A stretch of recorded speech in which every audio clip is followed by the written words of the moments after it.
October 7th, 1966. Newport, Rhode Island. The sky is a bruised gray, typical of the Atlantic coast in autumn. The air carries the distinct salinity of the ocean mixed with the smell of wet asphalt.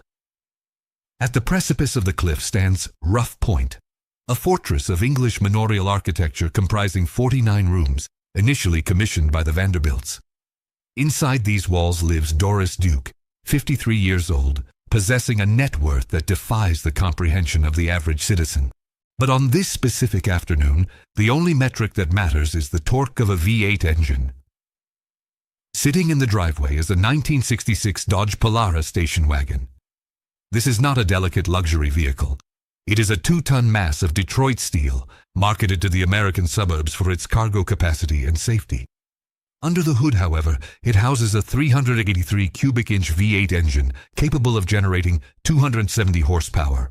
It is a machine designed for highway cruising, but in a confined space, it is a blunt instrument of destruction. Behind the wheel sits Doris. In the passenger seat is Eduardo Tirella, 42, a Hollywood production designer known for his meticulous taste and his unfortunate proximity to volatile women. He has just told Doris he is leaving her employment to return to the film industry. The conversation inside the vehicle is lost to history, but the kinetic energy about to be released is a matter of forensic record. They approach the heavy wrought iron gates protecting the estate from Bellevue Avenue. The gates are locked. This is a manual security system, anachronistic even for 1966. Tirella exits the vehicle to open them. This is the moment the timeline splits. In a standard universe, he opens the gate, returns to the car, and they drive to dinner. In this reality, the laws of physics are applied with malicious intent. Doris Duke shifts the transmission. She would later claim her foot slipped from the brake to the accelerator. Mechanically, this requires a specific, unnatural contortion of the ankle in a Polara where the pedals are spaced to accommodate heavy winter boots. The vehicle lurches forward. It does not inch. It launches. The rear tires lose traction on the loose gravel for a fraction of a second before gripping the pavement. The car strikes the heavy iron gates with enough force to shear them from their stone hinges. Tirella turns. He is not just hit. He is erased. The grille of the Dodge impacts his torso, shattering his ribcage and rupturing internal organs instantly. But the car does not stop. It drags him across Bellevue Avenue. The vehicle continues its trajectory, crossing the street and smashing into a tree. Tirella is found pinned beneath the chassis. The weight of the engine block rests directly above him. The silence returns to Newport, broken only by the hiss of steam escaping the radiator and the ticking of cooling metal. When the Newport police arrive, they find a scene that defies the logic of a low-speed driveway maneuver. The damage to the gate suggests high-velocity impact. The position of the body suggests he was run down, not merely bumped. Yet the suspect is not handcuffed. She is sedated. Doris is taken to her bedroom, attended to by private physicians who shield her from interrogation. The timeline of justice is accelerated by capital. Within 96 hours, the investigation is closed. The police chief, a man accustomed to the feudal dynamics of Newport society, rules it an unfortunate accident. There is no grand jury. There is no trial.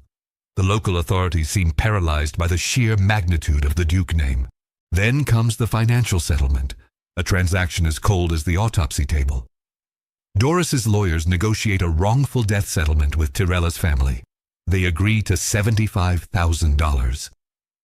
Adjusted for the economic inflation of 2026, this is roughly $720,000. The price of a human life, a career, and the silence of a grieving family is calculated, cut, and signed. In the months following, Doris donates heavily to the Newport Hospital and contributes to the restoration of the town's historical cliff walk. The city is paved with her guilt money. The Dodge Polara is towed away and scrapped. The gates are repaired. The blood is washed from the asphalt. But the physics of the crash remain impossible to reconcile. A foot slipping on a pedal causes a lurch, not a stampede. To achieve the velocity required to snap iron hinges and crush a human spine against a tree across a public road, one must press the accelerator to the floor and hold it there. One must commit. Doris retreats into Rough Point. The socialites of Newport whisper, but they do not shun her. Her money is too essential to the local ecosystem. She has successfully purchased her immunity. She has proven that in the United States, the law applies differently when one's bank account exceeds the GDP of small nations. But while the legal system cleared her, the psychological debt began to accrue interest. She composes herself, adjusts her pearls, and stares out at the Atlantic. She is free. But she has learned a dangerous lesson. She is untouchable. The isolation that began at her birth has now been sealed with blood. She bought her freedom that night, but the ghost of that gate would pursue her until the moment another person decided for her that it was time to die. To understand the wreckage of 1966, we must reverse the tape to 1912. The Titanic sinks, the suffragette movement gains momentum, and in a marble palace in New York City, Doris Duke enters the world. She is not born into a family. She is born into a monopoly. Her father is James Buchanan "Buck" Duke. He is a titan of the Gilded Age, a man who did to tobacco what Rockefeller did to oil and Carnegie did to steel. Buck did not just sell cigarettes, he industrialized addiction. In the late 19th century, he secured the rights to the Bonsack machine, the first mechanical device capable of rolling cigarettes automatically. Before this, cigarettes were hand-rolled luxury items. Buck's machines could produce 120,000 units per day. He flooded the global market, dropped prices, and crushed competitors until his American tobacco company controlled 90% of the domestic market. By the time Doris is born, the Supreme Court has already utilized the Sherman Antitrust Act to break up his empire, fracturing it into companies like R.J. Reynolds, Liggett and Myers, and Lorillard. But the breakup only made him richer. He retained massive stock holdings in all the spin-off entities. When Doris takes her first breath, she is already worth millions. Her mother, Nanaline Holt Inman, is the archetype of the social climber. A woman of icy demeanor who views children as social accessories rather than human beings. Nanaline wanted a position in society. Buck wanted an heir. Doris was the compromise. The dynamic in the household is transactional. Buck adores Doris, seeing her as the only pure thing in his life. Nanaline resents her, viewing the child as a rival for Buck's attention and, more importantly, his wallet. The stage for her childhood is Duke Farms in New Jersey. This is not a residence, it is a terraforming project spanning 2,700 acres. Buck Duke moves hills, digs artificial lakes, and imports European statuary to create a feudal estate in the American Northeast. It is here that Doris learns her geography of isolation. The estate is self-sufficient, with its own power plant and security force. It is a golden cage designed to keep the world out, but it effectively keeps reality out as well. Then comes 1925. The Roaring Twenties are in full swing, creating a bubble of optimism that masks the coming rot. Buck Duke contracts pneumonia. Antibiotics do not yet exist. The richest man in the tobacco industry is helpless against a bacterial infection. On his deathbed, he summons 12-year-old Doris. He does not offer words of comfort or love. He offers a curse disguised as advice. He looks at his daughter and says, "Trust no one. Everyone will want your money." With his final breath, he transfers the weight of his empire onto the shoulders of a preteen. The will is read. Nanaline receives a modest trust, a calculated insult from the grave. Doris receives the bulk of the estate. The initial valuation sits at approximately $100 million. In the currency of 2026, adjusting for inflation and the relative purchasing power of the era, this equates to roughly $1.8 billion. But this number is deceptive. The trust is structured to grow. It is a self-perpetuating engine of compound interest. The press descends instantly. They dub her the richest girl in the world. It is a headline that will be printed in every language, stripping her of anonymity forever. At 12, she becomes a public commodity. Kidnap threats are so credible that she is surrounded by Pinkerton guards. She cannot walk to school. She cannot play in a park. Her peers are filtered through security checks. While the rest of America enjoys the Jazz Age, Doris is trapped in the silent, echoing corridors of Duke Farms. She observes her mother's fury at being sidelined in the will. She watches lawyers discuss her life in terms of yields and dividends. She realizes that her father was right. The people around her are not family. They are employees, beneficiaries, and potential litigants. The psychological foundation is poured. She learns that affection is a strategy used to access her accounts. She learns that her value is extrinsic, not intrinsic. She has the capital to buy anything on earth, yet she lacks the agency to leave her own front yard without an armed escort. As the 1920s crash into the disaster of the 1930s, Doris approaches adulthood. The country is about to enter the Great Depression, where the contrast between her fortune and the national misery will become grotesque. She is a giantess, physically striking at 6 feet tall, towering over the men of her generation. Awkward, wealthy, and profoundly suspicious. She had all the money in the world, but the only true inheritance her father left her was an incurable, corroding paranoia. The year is 1933. The geopolitical atmosphere is radioactive. In Germany, the Reichstag has burned, and a dictator has seized total control. In the United States, the economic spine of the nation has snapped. Unemployment hovers near 25%. The Dust Bowl is turning the American heartland into silica powder. Men in threadbare wool suits stand in lines stretching for city blocks, waiting for a ladle of watery soup. The concept of disposable income has effectively vanished for the working class. Against this backdrop of national starvation, Doris Duke turns 21. For the average citizen, 21 is a milestone of legal adulthood. For Doris Duke, it is a fiscal event of seismic proportions. The ironclad trust established by Buck Duke releases its first tranche of total autonomy. She does not merely inherit money. She inherits the liquidity of an industrial nation. Her fortune is estimated at the time to be roughly $30 million in liquid assets, with tens of millions more in real estate and stocks. In the purchasing power of 2026, her immediate access to capital exceeds $650 million. Tax structured in ways that modern billionaires would envy. To mark this occasion, society demands a ritual. The debutante ball. It is an archaic ceremony where wealthy families present their breeding stock to the market. The event is held at Rough Point in Newport. The logistics are insulting to the era.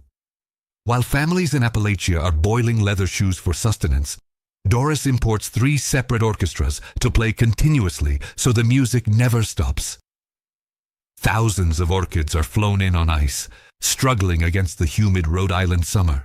The champagne flows from bottles that cost more than a riveter's monthly wage. However, the centerpiece of this display is uncomfortable in her own skin. Doris Duke is 6 feet 1 inch tall. In 1933, the feminine ideal is the petite, demure frame of Mary Pickford or Janet Gaynor. Doris towers over the eligible bachelors of the East Coast aristocracy.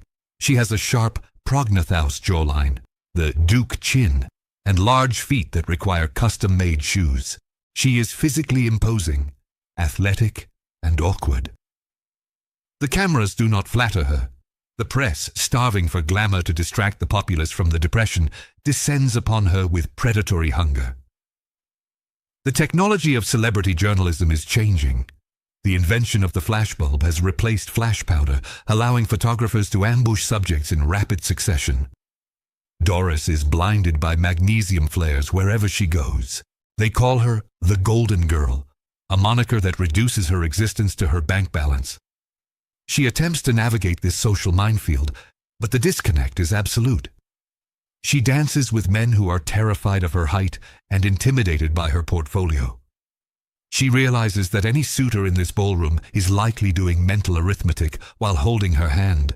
The Great Depression has created a desperate breed of aristocrat, men with ancient names but empty bank accounts, looking for a Duke bailout. Doris reacts not with submission but with evasion. She rejects the stationary life of a Manhattan matron. She begins to weaponize her wealth for mobility. If the press is waiting in New York, she will be in London. If they follow her to London, she will be in Bombay. She discovers that the travel is the only variable she can control.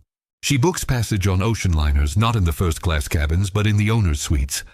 She travels with a retinue of bodyguards, maids, and eventually jazz musicians. This period marks her first great victory, the realization that money is propulsion.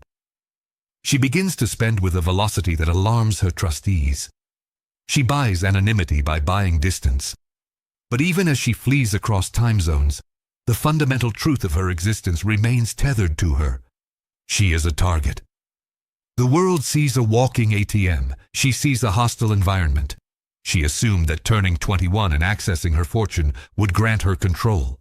In reality, she had merely unlocked the gates, signaling to the most sophisticated fortune hunters of the 20th century that the hunt was on. By 1937, Doris Duke has married James Cromwell, a man with political ambitions and a wallet significantly thinner than his wife's. The marriage is ostensibly a romantic union, but historically, it serves as the logistical cover for one of the greatest acquisition sprees of the modern era. They embark on a honeymoon that is, in reality, a 10-month global procurement operation. Their destination is the Middle East and South Asia. While the West is obsessed with Art Deco and Bauhaus minimalism, Doris becomes fixated on Islamic architecture. This is not a superficial appreciation. It is a scholarly obsession backed by infinite resources. In the 1930s, the laws regarding the export of cultural antiquities are lax, defined by colonial exploitation. Doris takes full advantage. She does not buy souvenirs. She buys infrastructure. In India, she commissions a bedroom suite of inlaid marble, inspired by the Taj Mahal, crafted by the descendants of the original artisans. In Morocco, she purchases entire ceilings made of cedar, carved and painted by hand. In Syria, she acquires Damascus interiors dating back to the 18th century. The logistics of moving these structures are staggering. It involves dismantling architectural elements piece by piece, crate packing them in straw and sawdust, and shipping them via steamship across the Pacific Ocean to the territory of Hawaii. Hawaii in 1937 is not yet a state. It is a U.S. territory dominated by the Big Five sugar corporations and the U.S. Navy. It is here, at the foot of Diamond Head Crater, that Doris decides to build her sanctuary. Shangri-La. The construction of Shangri-La is a masterclass in technical complexity. The site is 5 acres of oceanfront rock, exposed to the corrosive salt spray of the Pacific. Doris acts as the general contractor. She does not defer to architects. She commands them. She hires Marion Sims Wyeth to draw the plans, but she dictates the engineering. She designs a hydraulic glass wall for the living room, a massive pane that descends mechanically into the floor to open the house entirely to the ocean breeze. In 1937, this is cutting-edge technology, requiring heavy counterweights and precision gearing usually found in industrial elevators. She constructs a private harbor, building a breakwater to tame the surf so she can swim in safety. The pool is fed by the ocean, requiring a pump system that cycles salt water to prevent stagnation. The cost of the project spirals to $1.4 million. Adjusted for inflation and the specific costs of labor and materials in an island territory, this project would cost upwards of $30 million in 2026. But the most revealing aspect of Shangri-La is not the marble or the gold leaf. It is the accounting. Doris, the daughter of Buck Duke, audits every invoice. Contractors who attempt to overcharge the rich girl are met with a forensic understanding of supply costs. She disputes prices for concrete, haggles over the cost of labor, and monitors the inventory of nails. She exhibits a ruthlessness that mirrors the monopoly tactics of the American Tobacco Company. She knows the price of everything. Shangri-La becomes a physical manifestation of her psyche, a fortress disguised as a palace. The walls are high, the windows face the internal courtyards, and the ocean side is guarded by dangerous reefs. It is designed to be self-contained. She fills it with her purchased history, creating a world where she is the absolute monarch, surrounded by beauty that cannot speak, cannot sue, and cannot ask her for a loan. She has built a paradise in the Pacific, a testament to her taste and her power. But as the final mosaic tiles are set in place, she fails to realize the architectural flaw in her design. She has constructed a prison so beautiful that she will never want to leave, and no one else will ever be able to enter on equal footing. As the 1930s bleed into the post-war boom of the late 1940s and 50s, the global economy shifts from recovery to excess. This is the dawn of the jet set, a term coined to describe a social class defined not by their nationality, but by their velocity. Doris Duke does not merely participate in this era, she engineers it. While her contemporaries are content with commercial first-class travel on the newly inaugurated Pan Am Clippers, Doris requires a vehicle that matches her own volatility. She does not buy a ticket, she buys a bomber.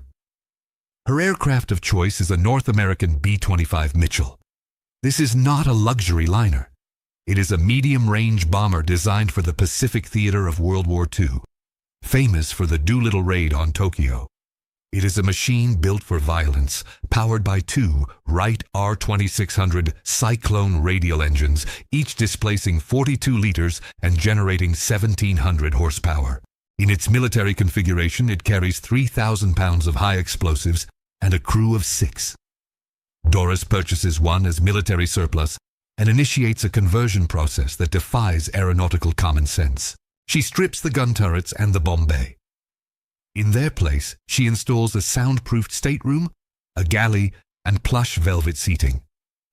She names it the Duke. However, no amount of velvet can dampen the physics of a B-25. It is a loud, vibrating, aggressive aircraft that consumes 150 gallons of high-octane aviation fuel per hour. When Doris lands in Paris, Cairo, or Honolulu, she arrives with the acoustic footprint of an air raid. This is the ultimate projection of power. A civilian woman piloting a machine designed to level cities. And she does pilot it. She takes the controls, logging hours in a cockpit designed for men half her size, wrestling with hydraulic controls that require immense physical strength. This physical dominance extends to the ocean. In Hawaii, she befriends the legendary Duke Kahanamoku, the father of modern surfing. In the 1940s, surfing is not a recreational hobby for the masses. It is a dangerous, physical discipline practiced by a select few watermen. The boards are not made of foam and fiberglass. They are hewn from solid koa wood or redwood, weighing up to 100 pounds. They possess no fins for stability and no leashes to tether the rider.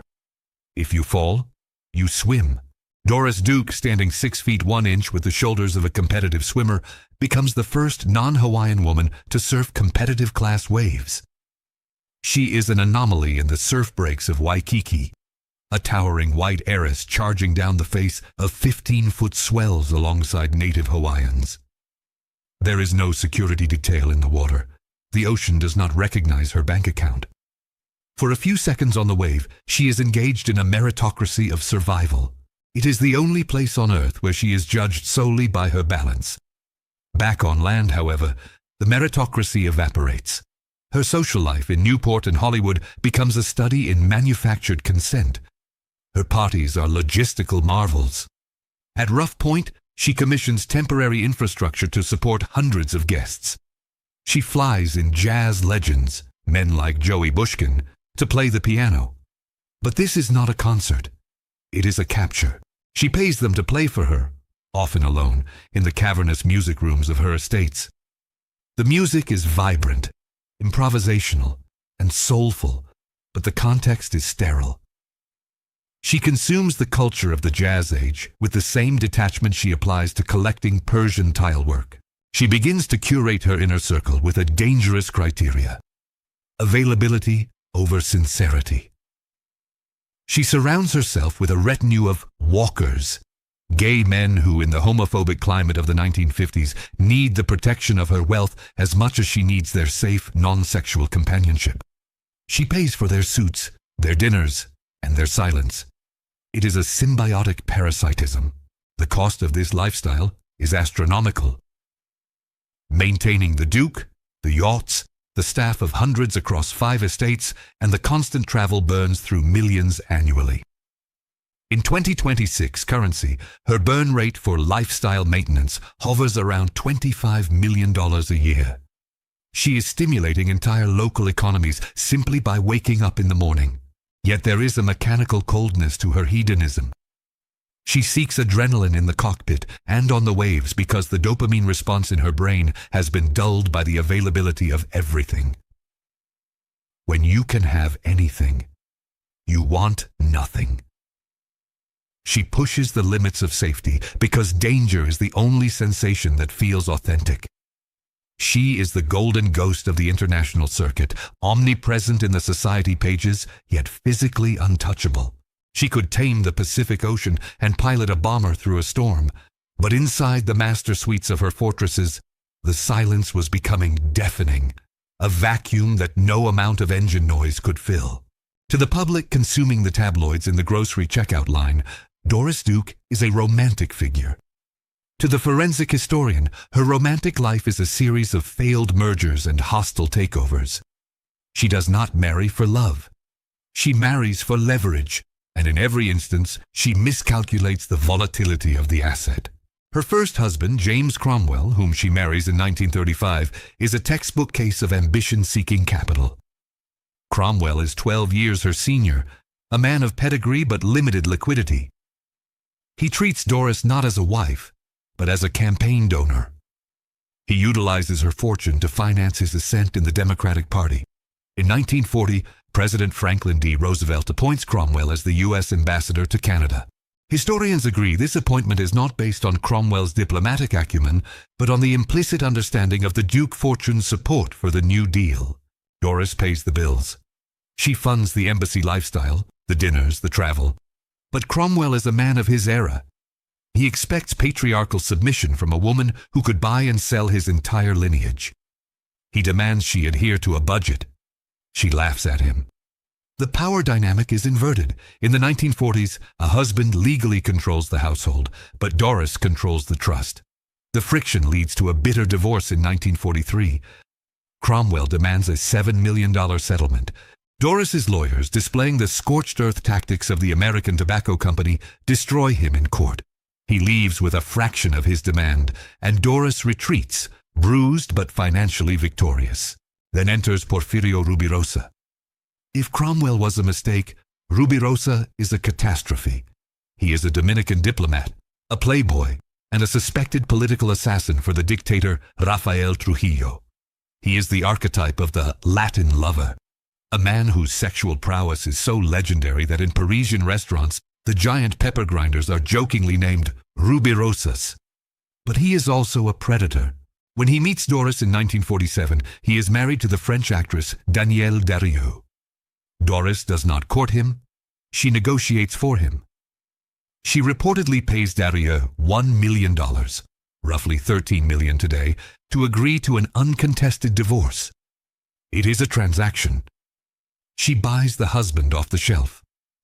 As a wedding gift, she gives Rubirosa a converted B-25 bomber and a stable of polo ponies.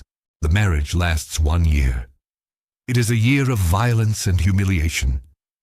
Rubirosa is not a submissive recipient of charity. He is a violent narcissist. He openly flaunts mistresses. In a drunken rage at their Paris home, he allegedly strikes Doris, knocking her unconscious. For the first time, the richest girl in the world realizes that her money cannot physically protect her from the man sleeping in her bed. The physical disparity she enjoyed in surfing means nothing against a man trained in the violent politics of the Dominican Republic. The divorce in 1948 is another financial operation. Rubirosa, a master tactician of the heart, knows the value of his silence. Doris wants him gone immediately. The settlement is staggering. She gives him a 17th century hotel particulier in Paris, the Maison Louis XIII, and guarantees him an alimony of $25,000 a year, roughly $280,000 today, until he remarries. Rubirosa takes the money, the house, the plane, and the ponies. He leaves Doris humiliated on the world stage. The press calls her the sad heiress. She attempts to spin the narrative, claiming she is liberated, but the data proves otherwise. She has spent the equivalent of $50 million in today's money to acquire and then dispose of 2 husbands. The psychological toll is permanent. She internalizes the idea that men are fundamentally mercenaries.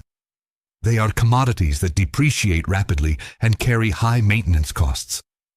The romantic mask falls off. She stops looking for a partner and starts looking for dependence. She realizes that a husband has legal rights, but a child, or a servant, has only the rights she grants them. After Rubirosa, the doors to her heart are welded shut. She retreats into a deep cynicism. If men were unreliable assets, volatile and dangerous, perhaps she should try to purchase something different, something that couldn't leave her, something that would be legally bound to her, not by marriage, which can be dissolved, but by blood, even if that blood had to be faked. She begins to consider the acquisition of a daughter. As the 20th century pivots on the axis of the Second World War, the function of the American aristocracy is fundamentally rewritten. The Gilded Age is dead, buried under the rubble of Dresden and Hiroshima. The tax structures of the New Deal and the war effort have dismantled the great estates of the East Coast. Families like the Astors and the Vanderbilts are liquidating assets, donating mansions to universities or letting them rot into Gothic ruins because they can no longer afford the heating bills. Doris Duke, however, is immune to this atrophy. Her trust is not merely a bank account, it is a sovereign wealth fund. While her peers retreat, she attempts to reinvent herself. She is tired of being the heiress. She wants to be a participant. In 1945, she utilizes her connections to secure credentials as a foreign correspondent for the International News Service. This is not a job she needs. It is a role she purchases. She deploys to war-torn Europe, not in a troop transport, but with a level of logistical support that borders on the absurd. She files stories from Rome and Athens. Her writing is competent, but the context is grotesque. She is a tourist in the apocalypse. She walks through cities leveled by Allied bombing, interviewing starving citizens while wearing couture tailored to look utilitarian. She tries to understand suffering, but her understanding is academic. She has a safety net of millions woven into the lining of her jacket. She sends dispatches about the human spirit, but to the editors back in the States, her byline is the story, not the war. The public reads her articles to see what the richest girl in the world thinks of poverty, not to understand the geopolitical ramifications of the Yalta Conference. When the war ends and the chaotic energy of the 1950s and 60s takes over, Doris shifts her fixation from geopolitics to culture. She senses the tectonic plates of society moving before her financial advisors do. The epicenter is black culture, specifically jazz and gospel. Doris Duke immerses herself in the jazz clubs of Harlem and Chicago. She is not merely a patron, she is a student. She studies piano with a manic intensity, but she wants more than the sound. She wants the soul. She perceives in the black experience a raw, authentic pain that she feels she possesses but cannot express because her pain is plated in gold. In a move that baffles the segregated high society of Newport, she joins a black gospel choir at the First Baptist Church in Nutley, New Jersey. Every Sunday, the woman who owns a Boeing 737 and 3 historical estates puts on a synthetic choir robe and stands in the back row, singing hymns about deliverance and poverty. She attempts to sing anonymously. She asks the choir director to treat her just like everyone else. This is the ultimate delusion of the ultra-wealthy. The belief that they can slide in and out of demographic realities like changing a costume. The choir members know exactly who she is. The church receives anonymous donations that keep the roof repaired and the boiler running for decades. They tolerate her presence, perhaps even welcome it, but the dynamic is transactionally skewed. She is buying a spiritual experience. She is colonizing the one thing she cannot inherit. Faith. Historically, this era reveals a profound schizophrenia in her public persona. On one hand, she funds progressive causes, giving millions to black universities and child welfare programs. acting as a silent engine for civil rights before it was fashionable for the white elite. On the other hand, she retreats to Shangri-La and Rough Point, fortresses of exclusion where the staff is uniformed, the gates are locked, and the social hierarchy is rigid. As the 1960s ignite with the counterculture revolution, Doris tries to align herself with the youth. She adopts the aesthetic of the hippie movement, caftans, beads, Eastern mysticism. But she is a woman in her 50s trying to speak the language of teenagers. The Summer of Love in 1967 is fueled by a rejection of materialism. Doris Duke is materialism. She is the establishment they are protesting against, dressed in the costumes of the revolution. She becomes an anachronism. The new money is tech, media, and rock and roll. The old money is quiet. Doris is neither. She is a relic of the robber barons trying to dance to the Beatles. She stands in the center of the cultural hurricane, untouched by the wind, protected by the vacuum of her wealth. She thought she could blend in with the people, singing their songs and wearing their clothes. But the tragedy of 1966 was waiting in the wings to remind her, with brutal violence, that the laws governing the people she admired did not apply to the Duke dynasty. We return to the pavement of Bellevue Avenue, October 7, 1966. The sun has set, and the forensic reality of Eduardo Tirella's death begins to settle like the cold New England fog. To understand the magnitude of what happens next, we must look past the headlines and into the mechanics of the cover-up. This was not merely a legal defense. It was the deployment of a financial weapon against the concept of justice. The vehicle, the 1966 Dodge Polara, provides the first layer of incriminating evidence.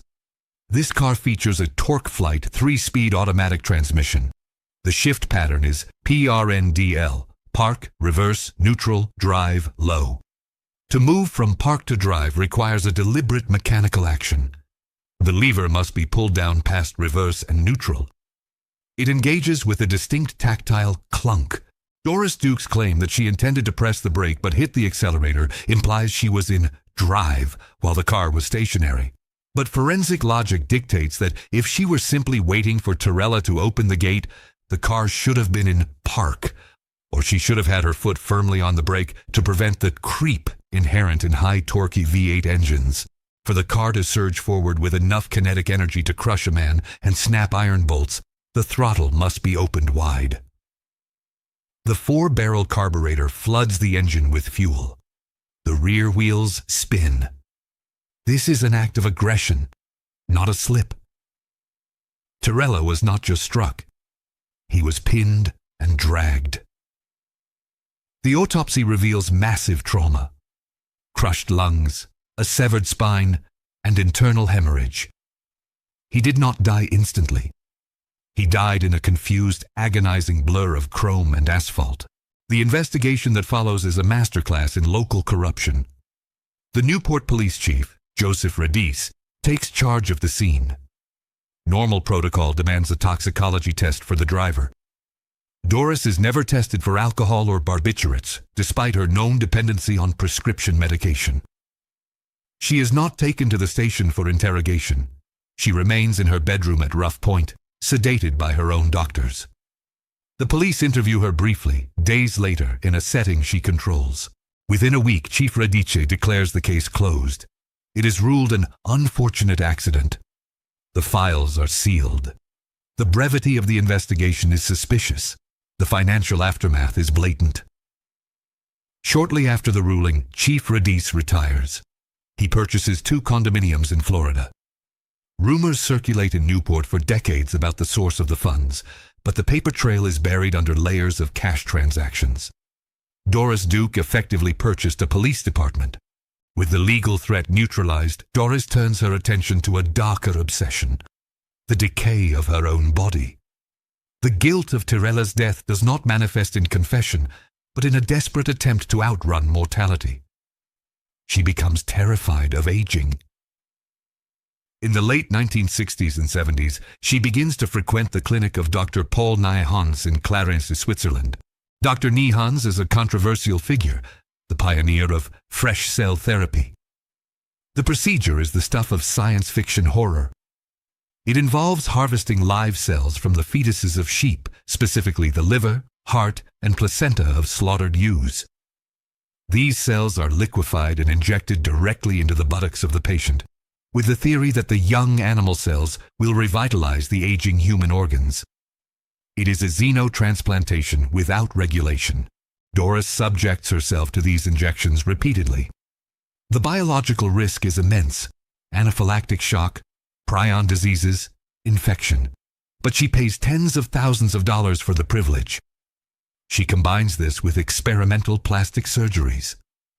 She pulls the skin of her face tighter and tighter, fighting gravity with scalpel and suture.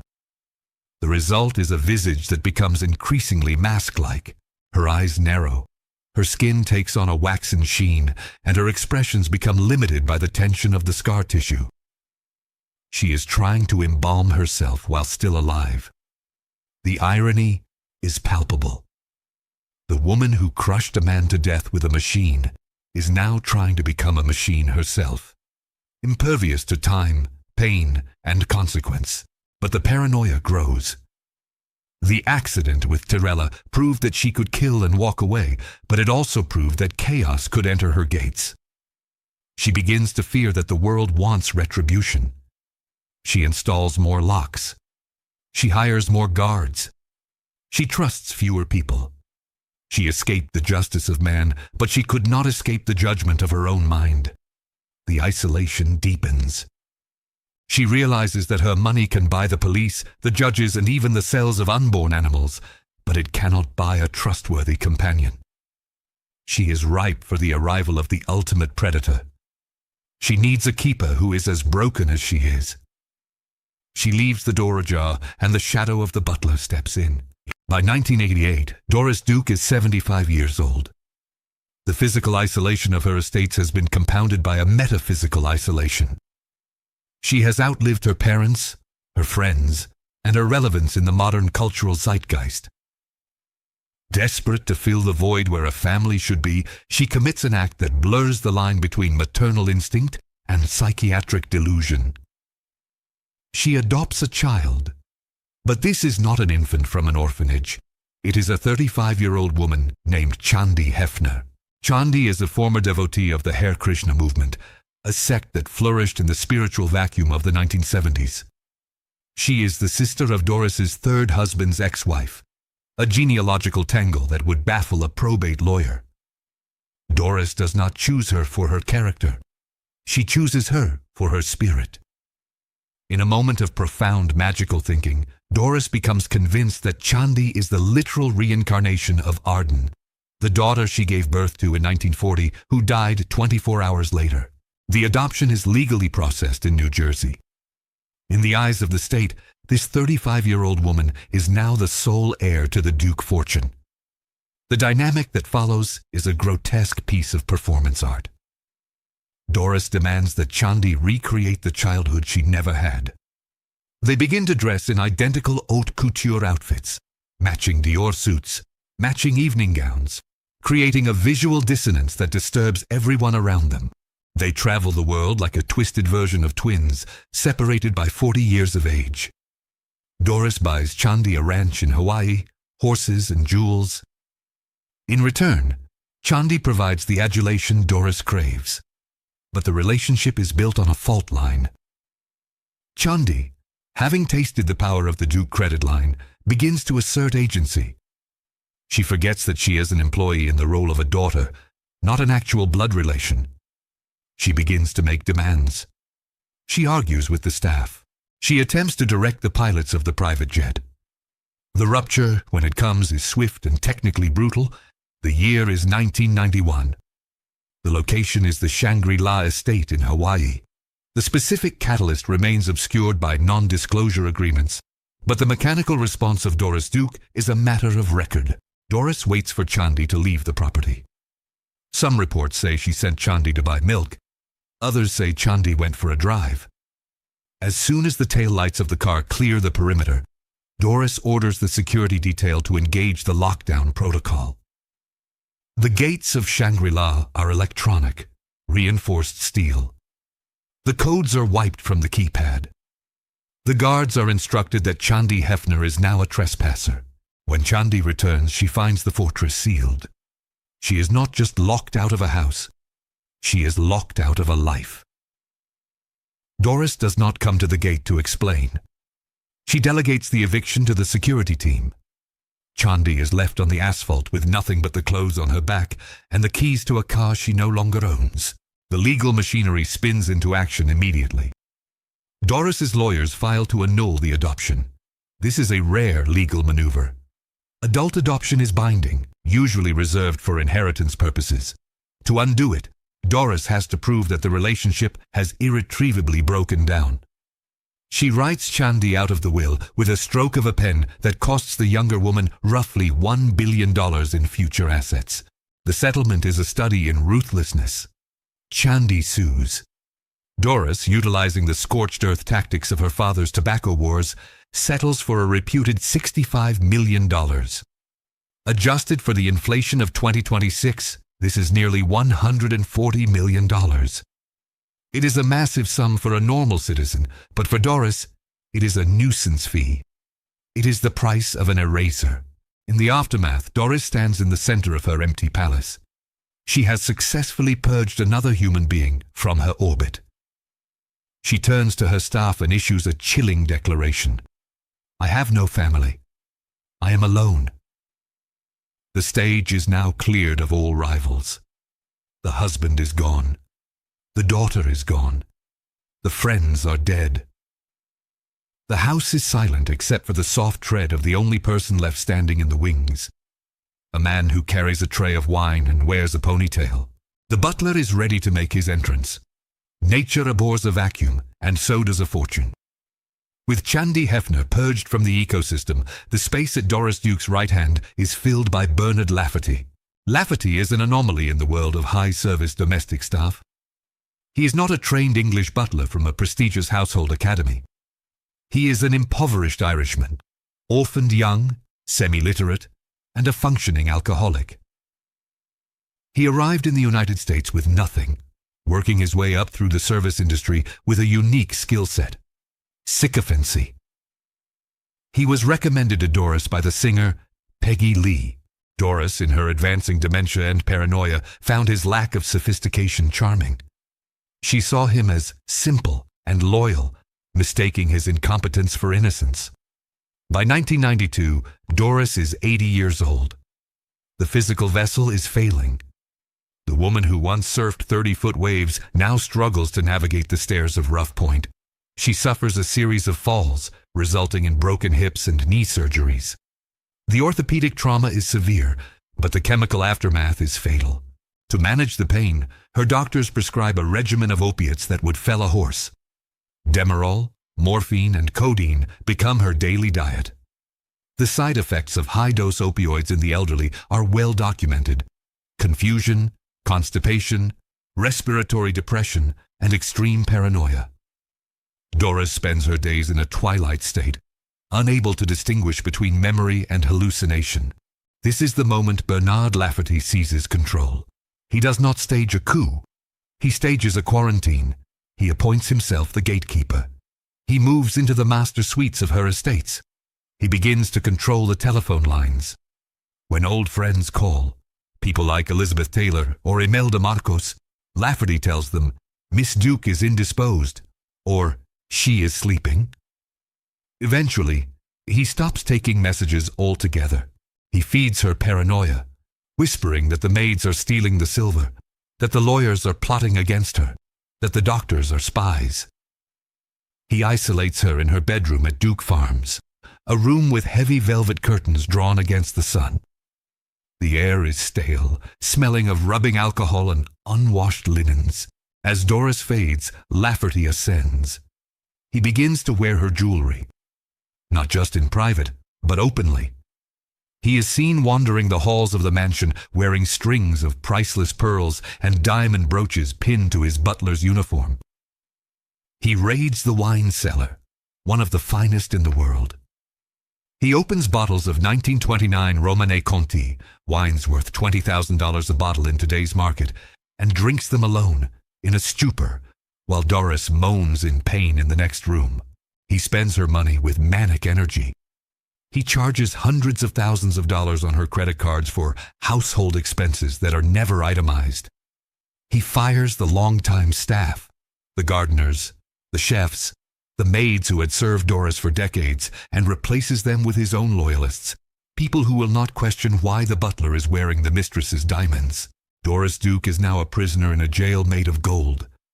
She has no advocate. Her lawyers are kept at bay by Lafferty. Her doctors are managed by Lafferty. Her food is brought by Lafferty. The woman who spent a lifetime terrified that someone would steal her money has effectively handed the keys to the vault to a man who can barely read the ledger. In early 1993, she suffers a stroke. The cognitive decline accelerates. She is bedridden, frail, a skeleton wrapped in silk sheets. She is lucid only in flashes, moments of terror where she realizes she is trapped. But she is too weak to reach the phone, and even if she could, the lines are cut. The hierarchy of the house has inverted. The servant has become the master. And as the winter of 1993 approaches, Lafferty realizes that for his final ascension to be complete, the old lady doesn't just need to be managed. She needs to be finished. He looks at the bottles of morphine on the nightstand, and he begins to calculate the final dose. October 1993. The setting for the final scene is Falcon Lair, a Spanish-style fortress in the hills of Benedict Canyon, Beverly Hills. Originally built for Rudolph Valentino in the 1920s, the house carries a pedigree of premature death and Hollywood superstition. Doris Duke lies in the master bedroom, a space secured by steel doors and monitored by security cameras. She is 80 years old. She has returned from the hospital following knee surgery, but the recovery has spiraled into systemic failure. She is surrounded not by family, but by a payroll. At her bedside stands Bernard Lafferty, the alcoholic butler now acting as her medical proxy. Hovering in the periphery are lawyers from the firm of Catton Mushin Zavis. They are there to finalize the restructuring of a will that controls an empire. The medical management of her final days becomes the subject of intense forensic scrutiny. Her physician, Dr. Charles Kivowitz, is administering a palliative regimen. The cocktail includes Demerol and morphine. Pharmacologically, these drugs are central nervous system depressants. In high doses, they do not merely block pain. They suppress the autonomic impulse to breathe. On October 27th, Doris is lucid enough to be terrified. Witnesses later testify that she is disoriented, asking why the room is dark. But the legal machinery must turn. A new codicil to her will is presented. It names Bernard Lafferty as the sole executor of the Doris Duke Charitable Foundation. This signature hands a semi-literate former servant control over a trust valued at $1.2 billion, approximately $2.6 billion in 2026 currency. The conflict of interest is staggering. A man who stands to gain a multi-million-dollar executor fee is the same man controlling the dosage of the morphine drip. Once the ink is dry, the medical trajectory accelerates. The dosage of morphine is increased. The official medical reasoning is comfort care for a patient in distress. The forensic interpretation is terminal sedation. This is the gray zone of bioethics where pain management blurs into active euthanasia. Physiologically, Doris Duke is drowning. She develops pulmonary edema, fluid accumulation in the air sacs of the lungs. This is a common side effect of heart failure, compounded by respiratory depression from opioids. As the morphine saturates her receptors, her breathing becomes shallow and erratic, a phenomenon known as Cheney-Stokes respiration. She is suffocating in her own fluids, but the chemistry ensures she is too sedated to panic. The atmosphere in Falcon Lair is not one of mourning. It is one of acquisition. As the life signs fade, the inventory begins. Lafferty is already planning the funeral guest list, excluding her old friends and including celebrities he wishes to meet. The lawyers are securing the files. At 5:42 a.m. on October 28, 1993, the heart of the American Tobacco Company Heiress stops beating. There is no white light. There is only the cessation of electrical activity in the brainstem. The symmetry of violence is complete.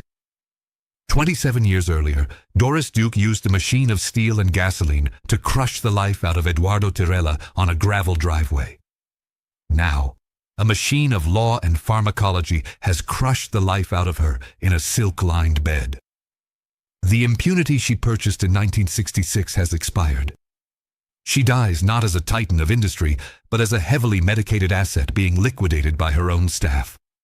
The doctors sign the death certificate. The cause of death is listed as progressive pulmonary edema resulting in cardiac arrest. The toxicology report is buried. The body is cremated within 24 hours, destroying any physical evidence of the final dosage.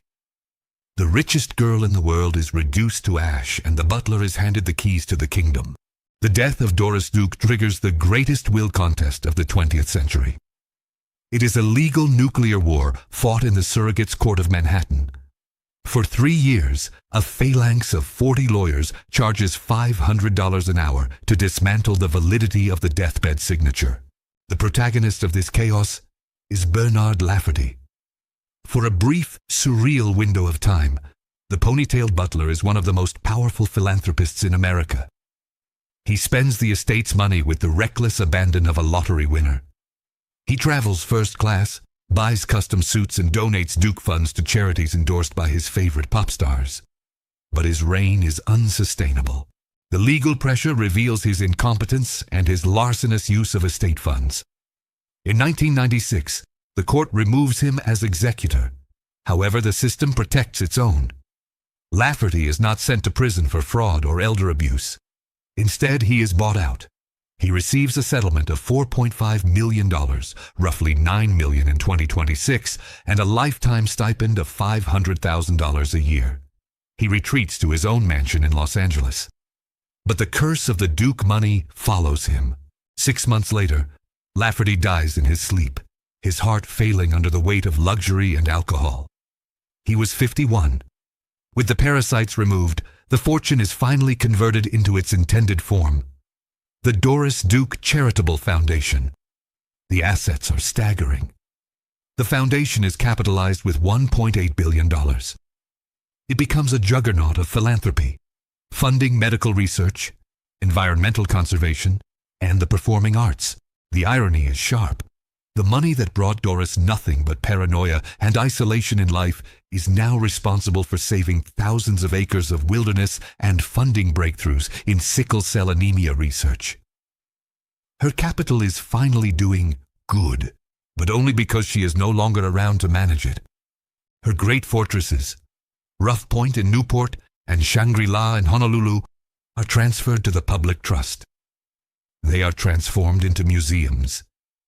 This is the final indignity for a woman who spent her entire existence building walls to keep people out.